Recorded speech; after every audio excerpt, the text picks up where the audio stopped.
With the news update on WHTC Holland's Cool FM, I'm Gary Stevens. 5 years after it was renovated, a stretch of I-196 near West Michigan Regional Airport will need to be repaired. Last night, Michigan Department of Transportation crews blocked off the westbound-southbound lanes of the freeway at the Lincoln Road M40 exit due to a sinkhole that developed near the 45-mile marker east of 60th Street. It was not immediately disclosed how deep the sinkhole is, what led to the sinkhole developing, or how many vehicles were damaged as a result of striking the sinkhole before the roadway was blocked off.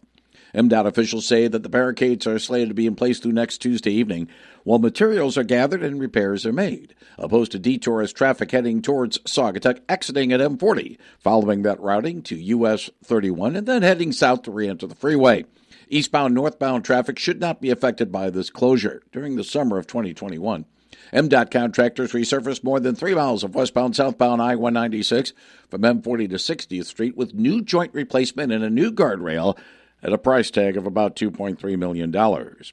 2 persons on a motorcycle suffered serious injuries after crashing into a fire truck last night in West Olive.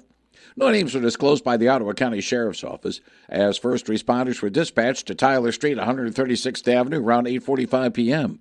That was where the westbound Olive Township fire truck, which was attempting to turn left, went into the path of the eastbound motorcycle. It was not disclosed whether the fire truck was responding to an emergency at the time. A 34-year-old Wyoming man piloting the bike was flown to Corwell Butterworth Hospital for treatment, while his passenger, a 17-year-old Grand Rapids man, was transported via ambulance. The 2 firefighters on the truck were not hurt. It's the second traffic incident involving a township fire truck over the last 5 days. This past Friday afternoon, a 25-year-old Hudsonville man was injured when he was struck by a Georgetown Township fire engine while attempting to cross 28th Avenue at Baldwin Street. Both incidents are being investigated by the Michigan State Police, as is standard policy when such municipal vehicles are involved. What a difference a year makes for the Holland Museum. In the spring of 2025, the museum warned of layoffs and program cuts if it couldn't raise $100,000 by May 1st. This was due to rising costs and financial strain from federal funding cuts. An official said that they were at a crossroads. That plea was heeded, and enough money was raised to avoid that situation. Fast forward 12 months, and things are looking quite different.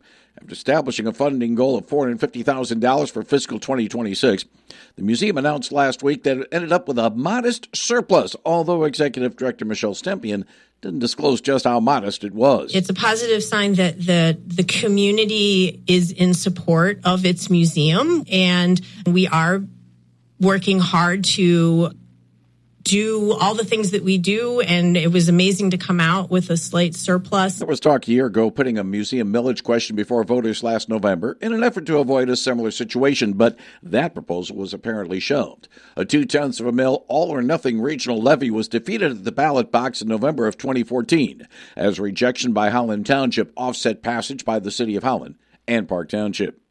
Addressing housing issues will be front and center before the Holland City Council this evening.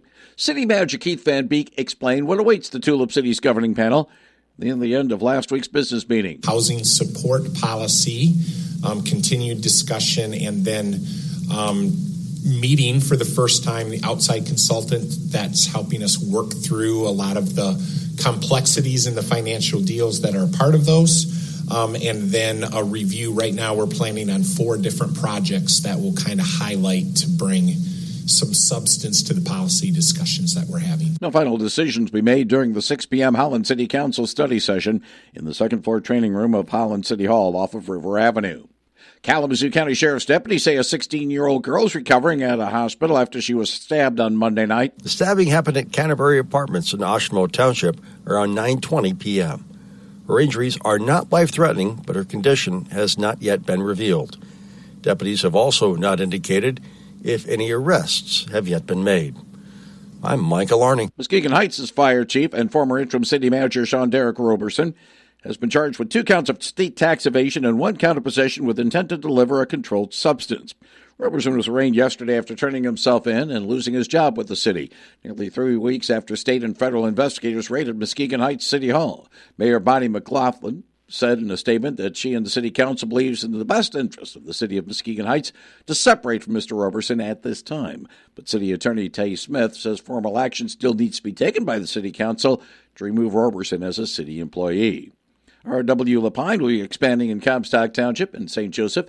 Mechanical contractor says 70 jobs were created in the expansion. His headquarters in Comstock will be growing by 42,000 square feet, adding piping fabrication, nearly tripling capacity for a large piping fabrication. In St. Joseph, 10,000 square feet of space will be added.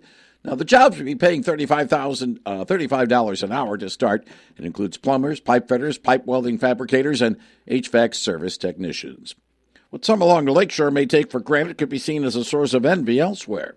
Ann Arbor voters will decide in November if they want to replace DTE Energy with a city-run electric utility.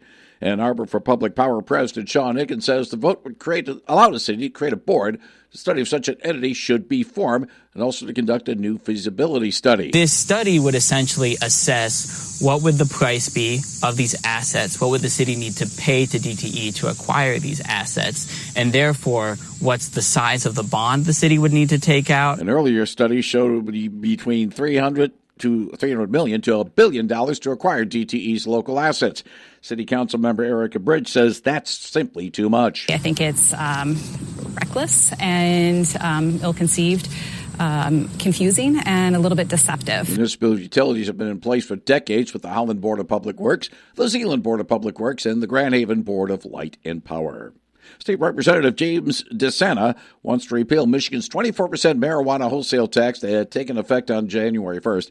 It would help pay for road construction. The Carleton Republican says the tax isn't even bringing in half of the revenue lawmakers had promised. Noting the latest revenue figures show the tax came up about $70 million short of projections in the first third of 2026.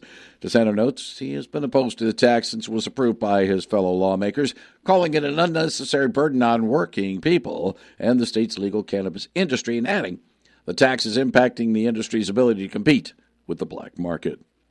State of Michigan's appeal for tornado disaster aid from the storms that produced 4 twisters on March 6th has been denied by FEMA. But the U.S. Small Business Administration says the denial does not mean people impacted by the twisters in Branch, Cass, and St. Joseph counties don't have any options for help. The SBA has low-interest loans available for homeowners, renters, businesses, and nonprofits who had suffered damage from the storms. People have until August 28th to apply for one of those SBA loans.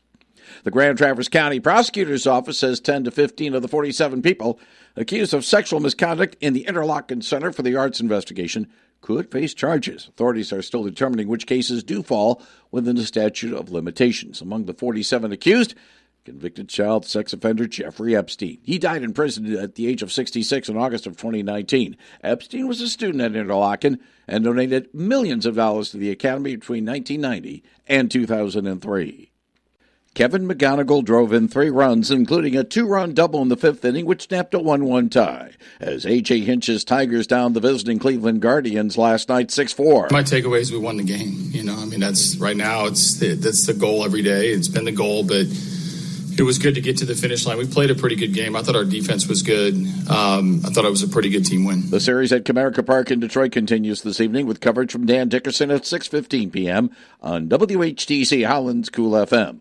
Saya Suzuki had a couple of RBI, including a run-scoring double, which capped a 3-run 4th inning that put Chicago ahead to stay. As Craig Counsell's Cubs held off the Nationals in Washington last night 8-6. We didn't maybe put up the big number that, they'll get the big hit, the home run with men on base or the double with men on base. But, man, we made those first 5 innings, we made it really hard on them every single inning. The series at Nationals Park continues this evening. Ellie De La Cruz's sacrifice fly in the 10th inning played at the winning run, as Terry Francona's visiting Cincinnati Reds defeated the White Sox last night 5-4. That was a fun way to end because the first 6 innings were too quick. Yeah. We had the Geno solo, and other than that, there wasn't much going on. We just keep playing. We just came off a series where we didn't. So you keep playing because play till they make you go home. Sometimes some good things happen. The series at Wright Field in Chicago continues this evening. Jake Reinish's 2-run double topped a 4-run Lansing 7th inning as the visiting Lugnuts prevailed over the West Michigan Whitecaps last night 5-2. The series at LMCU Ballpark in Comstock Park continues this evening. Get the latest news anytime at WHTC.com.